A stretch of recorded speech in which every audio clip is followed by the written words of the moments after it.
চটজলদি নুডলস বানাতে হলে এভাবে রান্না করে দেখতে পারো। আমি প্রথমে কড়াইয়ে তেল দিয়ে দিয়েছি, এরপরে পেঁয়াজ কুচি মরিচ কুচি দিয়ে দিয়েছি, একটু ভেজে নিয়েছি। তার ভিতরে আমি ডিম ঝেড়ে দিয়েছি এবং একটু নুন দিয়ে নিয়েছি, ভালো করে ভেজে নিয়েছি।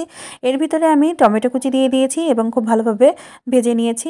এখন সামান্য জল দিয়ে দিয়েছি। জলটা দেওয়ার পরে নুডলসের যে মশলা আছে সেটা দিয়ে দিয়েছি, আবার ভালো করে মিক্স করে নিয়েছি মশলাটা জলের সাথে। এখন নুডলসটা ভেঙে এর ভিতরে দিয়ে দিয়েছি, আবারও ভালো করে জলের ভিতরে নুডলসটা মিশিয়ে নিয়ে একটু ঢাকা দিয়ে দিয়েছি।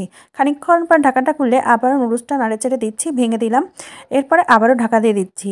খানিকক্ষণ পরে আবারও ঢাকা খুলে দেখা গিয়েছে যে নুডলসটা সিদ্ধ হয়ে গিয়েছে।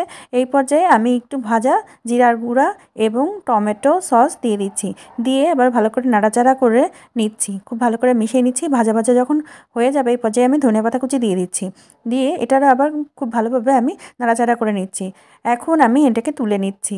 এখন আমি সুইট চিলি সস দিয়ে দিলাম।